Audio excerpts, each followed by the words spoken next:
The ballistic inkwell, a high-stakes redux. The words, when they finally came, were a sneer wrapped in a uniform. A woman like me didn't belong with such things. And in the blink of an eye, that prejudice, that petty venom, didn't just escalate, it detonated.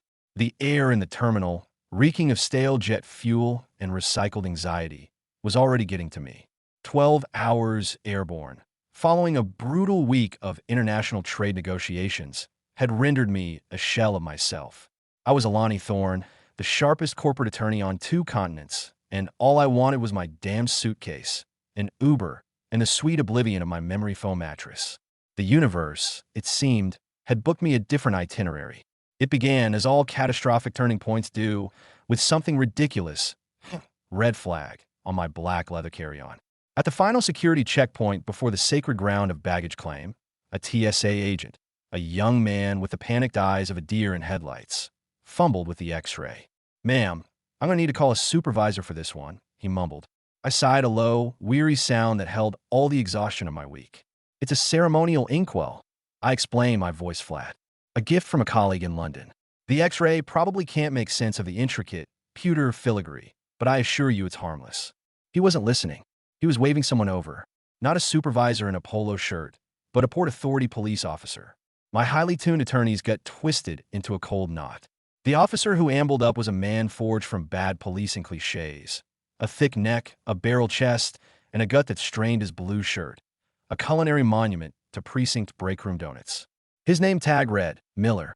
His eyes, narrowed into permanent slits of suspicion, swept over me.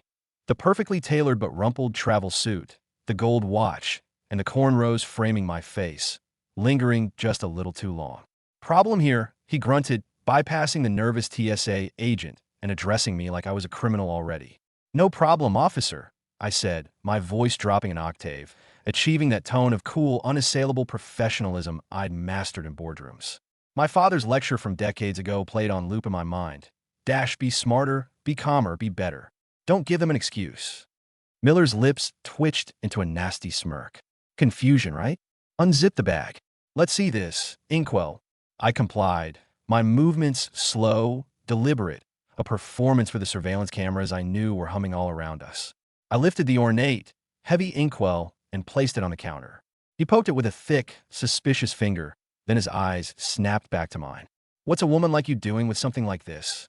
The words hung in the air, thick, oily, and utterly devoid of professional courtesy. A familiar, acidic heat flared in my chest. I fought it down. "Don't give him excuse. I'm an attorney, officer." It was a gift from a colleague. His smirk broadened into a full-blown sneer. "An attorney? Sure you are, sweetheart. Let's see some ID." This was the line, the point where inquiry dissolved into targeted harassment. There was zero legal predicate for demanding my ID. But arguing the Fourth Amendment with a man who smelled like stale prejudice was a losing battle. I reached into my purse, movements precise. I handed him my driver's license. He barely glanced at it before his eyes returned to me, now laced with a possessive contempt. "Got an attitude, don't you?" He leaned in, his voice a low, ugly whisper. "I see it all the time with you people. A little bit of money, a fancy suit, and you think the rules don't apply." The sound of the busy terminal, the rolling suitcases, the flight announcements, receded into a muted hum. It was just us. I saw the faces of the people in line, some staring with detached curiosity, others suddenly engrossed in their footwear. No one was coming to my aid. "Officer," I said, my voice dangerously quiet. "I have complied with every request. If I'm not being detained, I would like my belongings so I can leave." "Oh, you're being detained now," he snapped, his face contorting with sudden, theatrical rage. Belligerent, uncooperative. "You're coming with me." He reached for my arm. Instinct, not law, took over. I pulled back. "Do not touch me," I commanded, the Attorney General's daughter surfacing.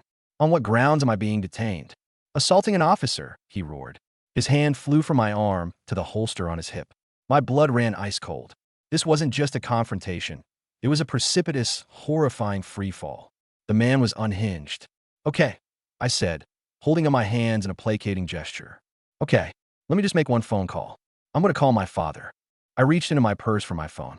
A simple, desperate gesture of a daughter reaching for her dad. But Miller didn't see a woman reaching for her phone. He saw a you people challenging his authority, reaching for a metallic object in a purse. His eyes widened in a terrifying mix of panic and triumph. "Gun!" he screamed, his voice cracking through the terminal. "She's got a gun." Before I could even process the lie, before I could scream that it was just a cell phone, I saw the flash. A deafening, primal crack.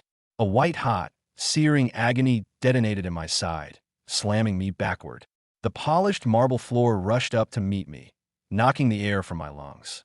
My vision blurred, the bright ceiling lights a watery haze. The pain was not a sting. It was a white-hot supernova radiating outward. Sound became a high-pitched, insistent ringing. I tried to scream, but only a wet, rattling gasp escaped my lips. Through the watery chaos, I saw Miller. Frozen, gun smoking. Then he looked down at the ID he still clutched, then at my face on the floor, then back at the ID. The rusted gears of his panicked mind were finally turning. My name, Thorne. A younger, leaner officer was suddenly beside him, grabbing his arm. "Miller, what did you do? What the hell did you do?"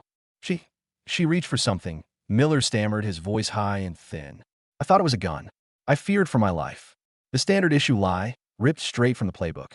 The younger cop pointed a shaking finger at the object that had clattered from my hand.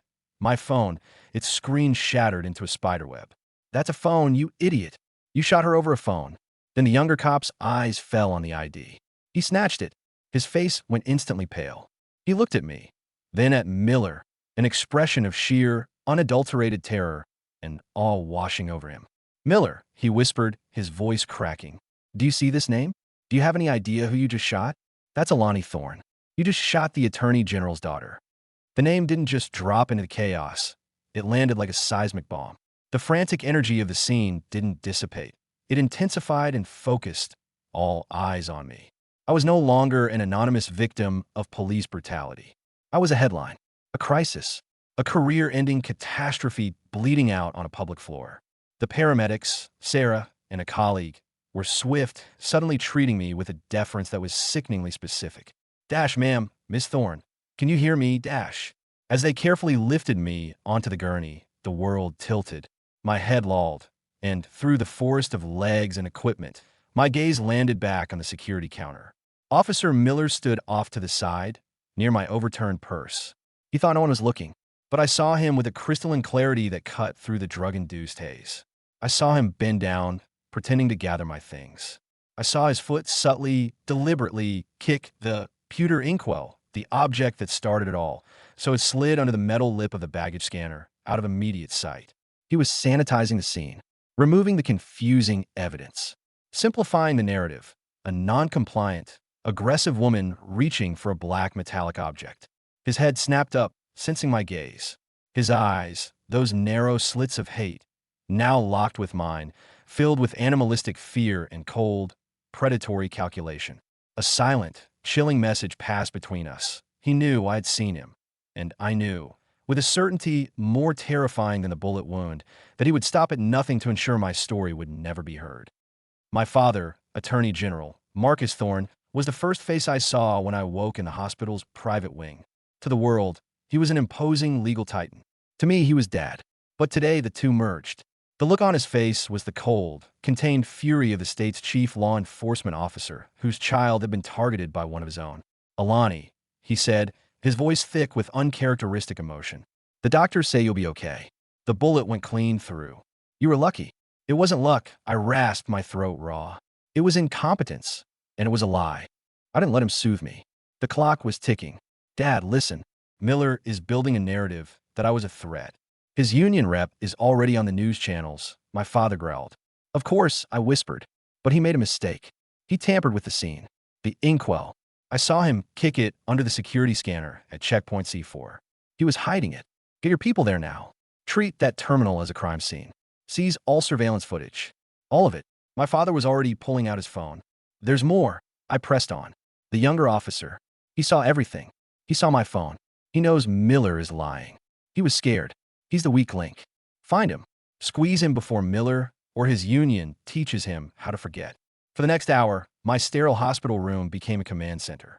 While I was stabilized, my father, the Attorney General, was a calm, deadly weapon on the phone, dispatching the State Investigation Bureau to override the Port Authority's jurisdiction. Every word he spoke was a nail hammered into Miller's coffin. The break came 3 hours later. A lead investigator, a woman with tired eyes and an iron jaw, entered my room. "Ms. Thorne," she said, "we found it. The inkwell, exactly where you said it would be. It wasn't logged into the chain of evidence." She paused, then held up a tablet.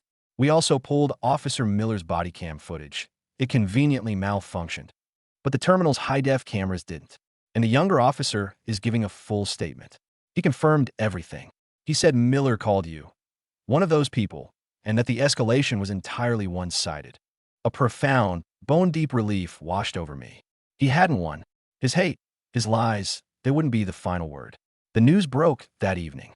Officer Miller was arrested, charged not just with aggravated assault and reckless endangerment, but with tampering with evidence and filing a false report. His sneering face, no longer a badge of authority, was plastered across every screen, a common criminal in handcuffs.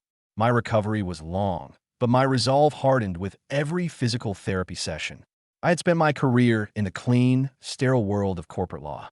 But lying in that hospital bed, I realized my father's lectures weren't just about survival. They were called to service. I had the suit, the education, the name, the very things Miller despised me for, and I would use them all. 6 months later, I stood at a podium, my father standing behind me.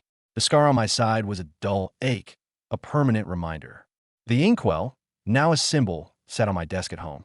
I wasn't there as a victim. I was there as the new head of the governor's task force on police accountability and reform. I looked out at the sea of reporters and cameras, my voice clear and steady. There are those who believe a badge grants them the authority to be judge, jury, and executioner. I began, my gaze unflinching. They are wrong. Today we begin the work of reminding them that they are public servants, not overlords, and that every action has a consequence. I had survived a man like Miller, and I would spend the rest of my career making sure no one else would have to.